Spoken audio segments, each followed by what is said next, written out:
ونستعينه ونستغفره ونؤمن به ونتوكل عليه ونعوذ بالله من شرور أنفسنا ومن سيئات أعمالنا من يهده الله فلا مضل له ومن يضلله فلا هادي له ونشهد أن لا إله إلا الله وحده لا شريك له لا ند له ولا ضد له ولا مثل له ولا مثال له سرمدي أزلي أبدي دهري ديمومي لا أول له ولا آخر له ونشهد أن سيدنا وسندنا وحبيبنا وطبيبنا ومأوانا وملجأنا در الله المخزون سر الله المكنون نور الأفئدة والعيون سرور القلب المحزون عالم ما كان وما يكون سيدنا ومولانا محمدا عبده ورسوله أما بعد فأعوذ بالله من الشيطان الرجيم بسم الله الرحمن الرحيم يا أيها الذين آمنوا صدق الله مولانا العظيم وبلغنا رسوله النبي الأمين الكريم انتہائی محبت کے ساتھ بلند آواز سے درود پاک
کچھ نہ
سے دور ہے، یہی شمع ہے کہ دعا نہیں۔ صلی علی نبینا،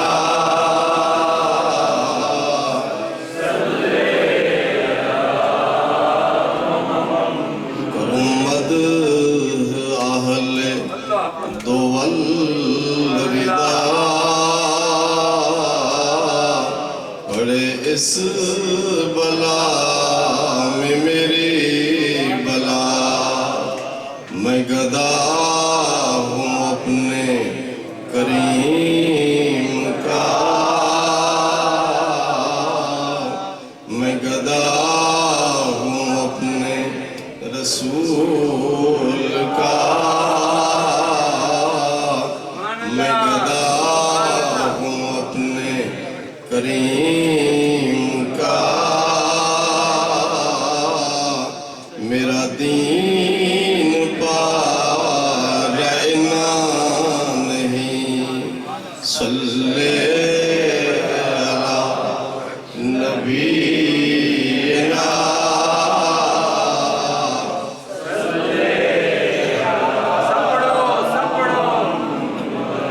میزبان محفل استاذ القراء جناب قاری محمد یونس صاحب، نقیب محفل فاضل جلیل عالم نبیل حضرت علامہ قاری غلام رسول صاحب، مہمانان مکرم جناب صوفی باصفا خادم حضور داتا گنج بخش رحمہ اللہ تعالی، جناب میاں غلام حیدر صاحب، حضرت علامہ مولانا اشارت شازی صاحب، حضرت علامہ مولانا شہباز چشتی صاحب، حضرت قبلہ سید صفدر حسین شاہ صاحب، اور حضرت قبلہ علامہ مفتی صفدر علی صاحب، دیگر نعت خان حضرات، حاضرین محفل، بزرگوں، بھائیو، عزیزوں، حضرت قاری غلام رسول صاحب نے حضرت داتا صاحب کے حوالے سے گفتگو کی کہ سب سے پہلے جس قوم نے حضرت داتا صاحب کے دست حق پرست پر اسلام قبول کیا وہ گجر برادری تھی، لیکن یہ بات یاد رکھیں سب سے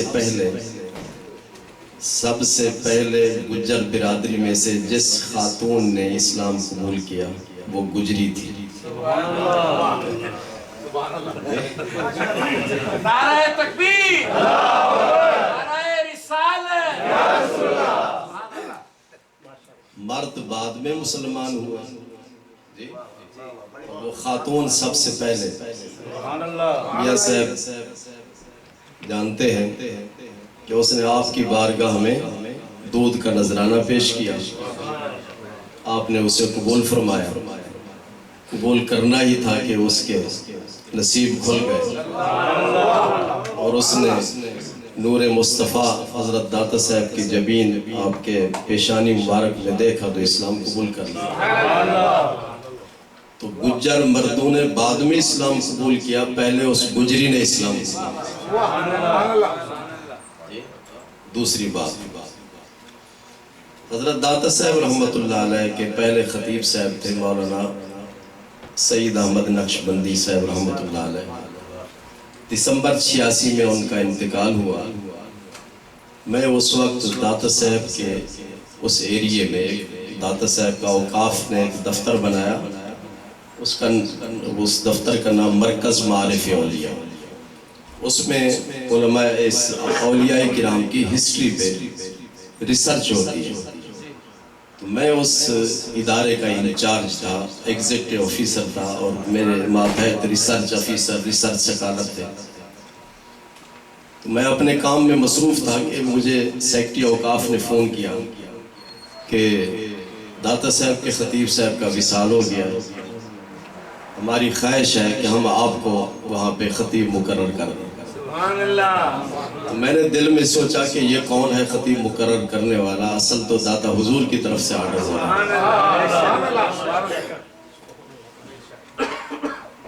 تو اس وقت چونکہ میرے پاس وہ چارج بھی تھا تو یہ اضافی چارج مجھے دیا گیا، ایڈیشنل چارج خطیب کا. تو 1 سال تک میں اپنے فرائض منصبی ادا کرتا رہا، خطابت کرتا رہا. یہ جو نئی مسجد بنی ہے، نئی مسجد میں سب سے پہلے خطبہ میں نے شروع کیا. پہلے بازو میں برآمدہ تھا، وہاں پہ جمعہ پڑھایا جاتا تھا. جب یہ مسجد کمپلیٹ ہوئی تو سب سے پہلے میں اس مسجد میں خطیب کی حیثیت سے خطبہ میں نے دینا شروع کیا. سال کے بعد اس وقت نواز شریف صاحب تھے وزیر اعلیٰ پنجاب. انہوں نے کمیٹی تشکیل دی، سلیکشن کمیٹی.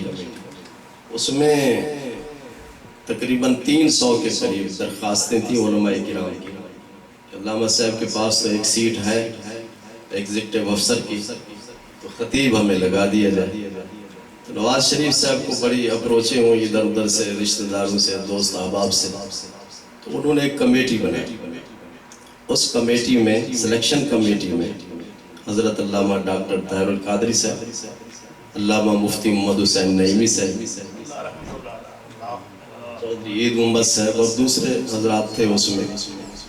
تو انہوں نے تمام 300، وہ بھی گجر تھا چودھری عید محمد، 300 درخواستوں کو انہوں نے کنسیڈر کیا اس کمیٹی نے. تو اس کمیٹی نے متفقہ طور پر یہ فیصلہ کیا کہ یہ داتا حضور کے اس منصب کے لیے، خطابت امامت کے لیے یہ آدمی موزون ہے، اس کو مستقل طور پہ خطیب لگا دیا گیا.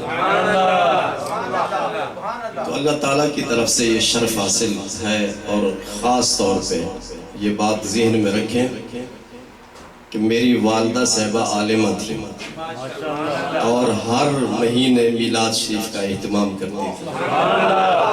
اپنے گھر میں تقریباً 40-50 کے قریب بچیوں کو قرآن پاک کی تعلیم دیتی تھی. میرے نانا جان بہت بڑے عالم تھے اور میرے پردادا صاحب وہ ریاست بہاولپور اس اسٹیٹ کے جج تھے.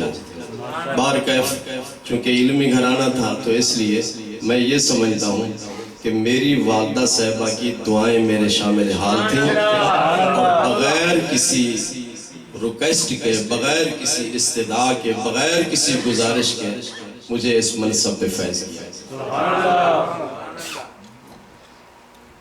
کوئی معمول تھوڑا وقت نہیں ہے، 22 سال ہے.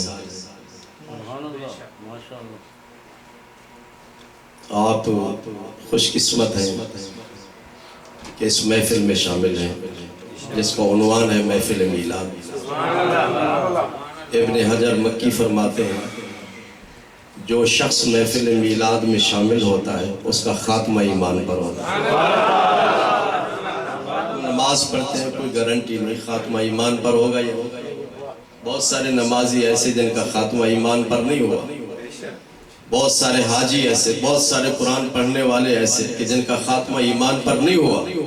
لیکن محفل میلاد کی برکت سے جو شخص محفل میلاد میں شامل ہوتا ہے، جی آپ کو کوئی پکڑ کر تو نہیں لایا، آپ یہاں پہ آئے ہیں عشق و محبت کے ساتھ، ایسے کہ سرکار کے ساتھ عشق و محبت، حضور صلی اللہ علیہ وسلم کے ساتھ عشق و محبت رنگ لاتا ہے کہ مرتے وقت ایمان نصیب ہو جاتا ہے.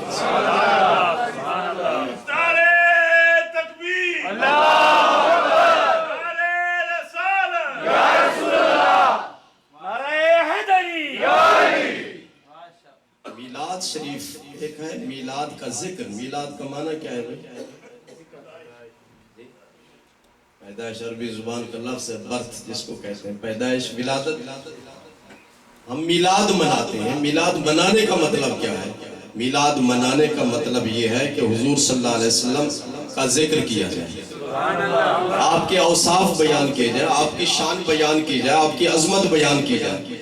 اور دوسرا میلاد منانے کا مطلب یہ ہے کہ سرکار کی ولادت پر خوشی کا اظہار کیا جائے.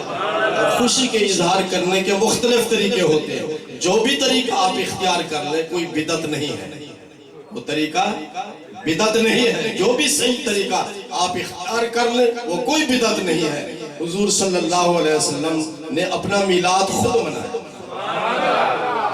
ہم تو سال کے بعد میلاد مناتے ہیں، حضور صلی اللہ علیہ وسلم ہر پیر کے دن روزہ رکھ کر اپنا میلاد مناتے تھے۔ صحابہ نے عرض کیا یا رسول اللہ صلی اللہ علیہ وسلم آپ ہر پیر کے دن روزہ کیوں رکھتے ہیں؟ تو آپ نے ارشاد فرمایا فیہ ولدت و فیہ بعثت، پیر کے دن میرا میلاد ہوا اور پیر کے دن میں نے اپنی نبوت کا اعلان فرمایا۔ سمجھ رہے ہیں آپ؟ چودھری جی مبارک ہو، آپ کے بیٹے نے قرآن پاک حفظ کیا، یہ سینئر مرید ہے ہمارے۔ تو ارشاد فرمایا جی میلاد آپ کیوں روزہ رکھتے ہیں؟ فرمایا فیہ ولدت و فیہ بعثت، میلاد اس دن میرا میلاد ہوا اور اسی دن میں نے اعلان نبوت فرمایا۔ کون سا دن تھا؟ اسی لیے صوفیاء کرام نیک لوگ حضور صلی اللہ علیہ وسلم سے محبت کرنے والے ہر پیر کے دن روزہ رکھتے ہیں۔ ہم سال کے بعد میلاد مناتے ہیں اور سرکار اپنا میلاد ہر پیر کے دن روزہ رکھ کر مناتے ہیں۔ تو جو اس کو بدعت کہتا ہے، میلاد منانے کو بدعت کہتا ہے، وہ خود بدعتی ہے، وہ خود بدعتی ہے۔ ہر وہ نئی چیز جس سے اسلام کو فائدہ پہنچے، ہر وہ نئی چیز جس میں عظمت مصطفیٰ کا اظہار ہو، وہ بدعت نہیں ہے، ایمان کا ایک حصہ ہے۔ میں نے آیت پڑھی ہے یا ایھا الذین آمنوا آمنوا، قاری صاحب یہ ہے آیت، اے ایمان والو ایمان لاؤ۔ عاشق نسیم ہے، بڑا سکالر ہے، اے ایمان والو ایمان لاؤ۔ چودھری جی روٹی کھائی ہو تو پھر کہا جائے کہ روٹی کھاؤ، یہ کوئی بات تو نہیں بنتی کہ بنتی ہے؟ اس کو تحصیل حاصل کہتے ہیں، تحصیل۔ میں نے بڑے بڑے منطقی اور فلسفی اساتذہ سے تعلیم حاصل کی، علامہ عطا محمد سے بندیالوی سے، علامہ عبدالغفور ہزاروی سے، علامہ کاظمی صاحب رحمۃ اللہ علیہ سے دورہ حدیث پڑھا۔ سن 63 میں دورہ حدیث پڑھا، اس وقت میں نے مکمل، لیکن تشنگی تھی کچھ فنون میں، فلسفہ منطق وغیرہ میں، تو پھر علامہ بندیالوی صاحب رحمۃ اللہ علیہ سے، علامہ جلال الدین رحمۃ اللہ علیہ بکھی شریف والوں سے 2 سال تک ان کے پاس پڑھا، علامہ بندیالوی سے 4 سال پڑھا، علامہ ہزاروی سے دورہ تفسیر پڑھا۔ تو بڑی فلسفیانہ گفتگو ہو سکتی ہے، منطقیانہ گفتگو ہو سکتی ہے، لیکن آپ کی علمی سطح وہ نہیں ہے۔ حضور صلی اللہ علیہ وسلم ارشاد فرماتے ہیں کلموا الناس علی قدر عقولہم ولا علی عقولکم، لوگوں کی ذہنی سطح کو سامنے رکھ کے گفتگو کیا کرو، اپنی علمیت نہ دکھایا کرو، جتلایا کرو لوگوں کو، اپنے علم کے مطابق گفتگو نہ کرو، لوگوں کی ذہنی سطح کو سامنے رکھ کر گفتگو کرو۔ جب آدمی اس مسجد سے باہر جائے تو کچھ حاصل کر کے جائے۔ اللہ تعالیٰ ارشاد فرماتے ہیں یا ایھا الذین آمنوا آمنوا، اے ایمان والو ایمان لاؤ۔ کیوں چودھری جی؟ آپ کے گھر مہمان آئے اور کھانا کھا لے تو پھر آپ کہیں گے کھانا کھاؤ، پھر تو دعوت نہیں دے سکتے نا دوبارہ اس آدمی کو پھر کھانا کھاؤ، تو اس کا کیا مطلب ہے؟ اے ایمان والو ایمان لاؤ۔ کس کو خطاب ہے؟ یا ایھا الذین آمنوا، صحابہ کرام کو خطاب ہے۔ آمنو، ایمان لاؤ۔ پہلے ایمان سے مراد ہے اشہد ان لا الہ الا اللہ و اشہد ان محمد عبدہ و رسولہ۔ حضور صلی اللہ علیہ وسلم تشریف فرما ہے، حضرت عمر رضی اللہ تعالیٰ عنہ اس حدیث کے راوی ہیں، ارشاد فرماتے ہیں ایک شخص آیا جس کو لم یعرف منا احد، ہم میں سے کوئی بھی اس کو نہیں جانتا تھا کہ یہ کون ہے، لیکن فرماتے لم یرا علیہ اثر السفر، ایسا مسافر تھا کہ اس پر سفر کے آثار اور سفر کے نشانات نہیں۔ اگر کوئی باہر سے آئے تو اس کے جسم پر گرد و غبار ہوتا ہے، اس کے لباس پر گرد و غبار ہوتا ہے، پتہ چل جاتا ہے کہ یہ مسافر ہے۔ تو صحابہ فرماتے ہیں اس کا لباس بھی اجلا، اس کا بدن بھی اجلا، اور ایسا شخص جس کو ہم میں سے کوئی بھی نہیں جانتا تھا سب حضور صلی اللہ علیہ وسلم کی خدمت میں حاضر ہوا اور اس نے اپنے دو زانو حضور صلی اللہ علیہ وسلم کے زانو اقدس کے ساتھ ملا دیے، دو زانو ہو کر بیٹھا۔ اس نے سوال کیا، پہلا سوال یہ ہے مل ایمان، یا رسول اللہ ایمان کس چیز کا ہے؟ آپ نے ارشاد فرمایا ان تشہد اللہ الہ الا اللہ وان محمد عبدہ ورسولہ، تو دل سے اس بات کی گواہی دے کہ اللہ تعالیٰ کے بغیر کوئی خدا نہیں، اور دل سے اس بات کی گواہی دے کہ میں کہ حضرت محمد اللہ تعالیٰ کے خاص بندے اور اس کے رسول ہیں۔ اس نے کہا صدقتا، اس مسافر نے کہا صدقتا، آپ نے سچ کہا۔ صحابی فرماتے ہیں فعجبنا لہو یسألہ ویصدقہ، ہمیں تعجب لاحق ہوا کہ وہ سوال بھی کرتا ہے اور جواب کی تصدیق بھی کرتا ہے۔ عام طور پر سوال کرنے والے کو جواب کا علم نہیں ہوتا اور تصدیق وہی کرتا ہے جس کو جواب کا علم ہو۔ فرماتے ہیں ہمیں تعجب لاحق ہوا کہ یہ عجیب قسم کا سوالی ہے کہ سوال بھی کرتا ہے اور جواب کی تصدیق بھی کر رہا ہے۔ اسی طرح اس نے اور بھی سوالات کیے۔ تو ایمان کے پہلا ایمان کیا ہے؟ یا ایھا الذین آمنوا، اے ایمان والو، اس ایمان سے مراد کیا ہے؟ ان تشہد لا الہ الا اللہ وان محمد عبدہ ورسولہ، دل سے اس بات کی گواہی دے کہ اللہ تعالیٰ کے بغیر اس کائنات میں کوئی سچا خدا نہیں، اور دل سے گواہی دے کہ حضرت محمد مصطفیٰ صلی اللہ علیہ وسلم اس کے رسول ہیں۔ یہ ہے یا ایھا الذین آمنوا۔ اور دوسرا ایمان آمنو، اے ایمان والو ایمان لاؤ۔ اس ایمان سے مراد کیا ہے؟ ہم کسی سکالر سے نہیں پوچھتے، ہم کسی پروفیسر سے نہیں پوچھتے، ہم کسی ڈاکٹر سے نہیں پوچھتے، کسی بے ادب سے نہیں پوچھتے، سرکار مدینہ صلی اللہ علیہ وسلم سے پوچھتے ہیں۔ رسول اللہ صلی اللہ علیہ وسلم ایمان کس چیز کو کہتے ہیں؟ آپ نے ارشاد فرمایا، بخاری شریف کی حدیث ہے، لا یؤمن احدکم حتی اکون احب الیہ من والدہ وولدہ والناس اجمعین۔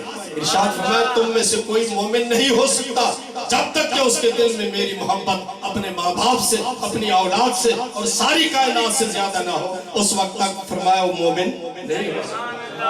انسان فطری طور پر، انسان طبعی طور پر اپنے وطن سے محبت کرتا ہے، اپنی جان سے محبت کرتا ہے، اپنی اولاد سے محبت کرتا ہے، اپنے ماں باپ سے محبت کرتا ہے، لوگوں سے محبت کرتا ہے۔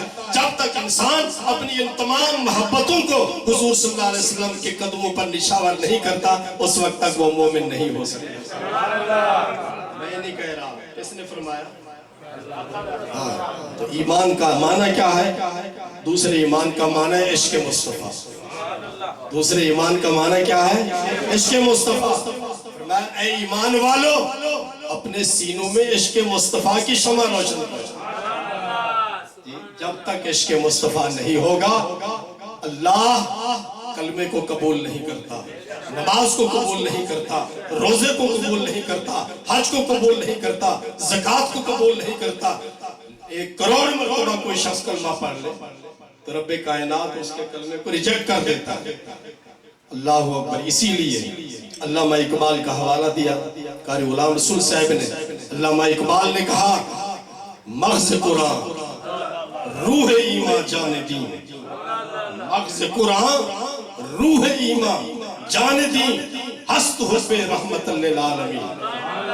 اقبال کہتا ہے، پرویز صاحب قرآن کا مغز کیا ہے؟ مجھے یہ بتائیں، بادام کبھی کھائے ہیں؟ ایک بادام پر چھلکا ہوتا ہے اور ایک اس کا مغز ہوتا ہے۔ مغز کو آپ پنجابی میں گیری کہتے ہیں۔ تو چھلکا اور اس کے اندر بادام کی اپنی کوئی حیثیت نہیں۔ بادام کی قدر و قیمت کس سے ہے؟ گیری سے ہے۔ گیری ہوگی تو بادام کی قدر و قیمت ہے، گیری نہیں تو اس کی کوئی قدر و قیمت نہیں۔ علامہ اقبال نے کہا قرآن کا مغز کیا ہے؟ مغز قرآن روح ایمان، ایمان کی روح، جان دین، دین کی روح، ہست حب رحمت للعالمین۔ قرآن کا مغز حضور صلی اللہ علیہ وسلم کی محبت ہے۔ جب تک سرکار کی محبت نہ ہو رب کسی عبادت کو قبول نہیں کرتا. دعویٰ تو ہر شخص کرتا ہے کہ جی مجھے حضور سے محبت ہے. کرتے ہیں یا نہیں جی؟ بڑی لمبی چوڑی تقریریں کریں گے ہمیں سرکار سے محبت ہے. محبت کی نشانی کیا ہے؟ محبت کی نشانی کیا ہے؟ دعوے پر دلیل بھی ہونی چاہیے. وہ دعویٰ جس کی دلیل نہ ہو وہ دعویٰ ریجیکٹ کر دیا جاتا ہے. تو دعوے کی دلیل کیا ہے؟ فرماتے ہیں حبک الشیء یعمی و یسمی. جس کے ساتھ تجھے محبت ہو تو اپنے محبوب کے بارے میں آدمی اندھا اور بہرا ہو جاتا ہے. اپنے محبوب کے اندر عیب نہیں دیکھتا اور اپنے محبوب کا عیب نہیں سنتا. جس کا محبوب بھی عیب ہو اس کا محبوب بھی عیب ہو اس کے بارے میں کہنا کہ ان کو دیوار کے پیچھے کا علم نہیں. معاذ اللہ. ان کے بارے میں یہ کہنا کہ طیبہ سینٹر کی مسجد میں ہم درود شریف پڑھیں تو سرکار نہیں سنتے. جی یہ محبوب میں عیب نکالنے والی بات ہے. ہمارا محبوب بے عیب ہے. اعلیٰ حضرت امام اہل سنت نے ارشاد فرمایا. آپ فرماتے ہیں کہ کیا ہے شعر؟ فرماتے ہیں کہ حضور صلی اللہ علیہ وسلم کی نگاہ پاک لو محفوظ تک جاتی ہے. اور فرمایا کہ حضور صلی اللہ علیہ وسلم کے کان مبارک گنبد خضرا میں جلوہ گر ہے. دنیا سے جہاں سے بھی کوئی شخص درود شریف پڑھتا ہے سرکار اس کے درود پاک کو سنتے ہیں.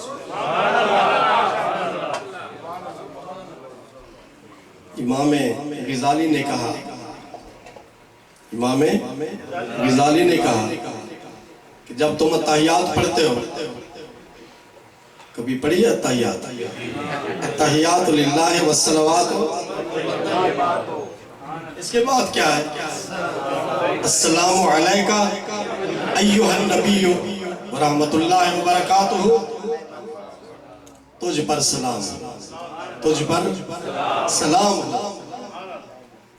طیبہ سینٹر میں بیٹھے ہیں، مکی مسجد میں بیٹھے ہیں، گھر میں بیٹھے ہیں، جہاں بھی نماز پڑھ رہے ہیں یہی کہنا ہے السلام علیکہ ایھا النبی، تجھ پر سلام ہو.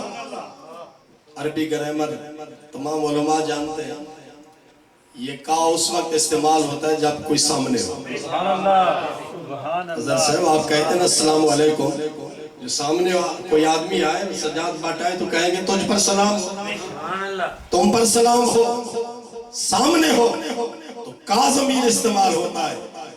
اور اگر سامنے نہ ہو تو قاری غلام رسول صاحب کہیں گے جی ان کو سلام دے دینا، ان کو سلام دے دینا. ان کو یہ نہیں کہیں گے تم پر سلام. تو ہم حضور صلی اللہ علیہ وسلم پر جہاں کہیں بھی تو یہی کہتے ہیں السلام علیکہ ایھا النبی. کہتے ہیں یا نہیں؟ گھر میں بھی پڑھتے ہیں، مسجدوں میں بھی پڑھتے ہیں، مختلف جگہوں پر نماز پڑھتے ہیں، یہی کہتے ہیں السلام علیکہ. درود پاک.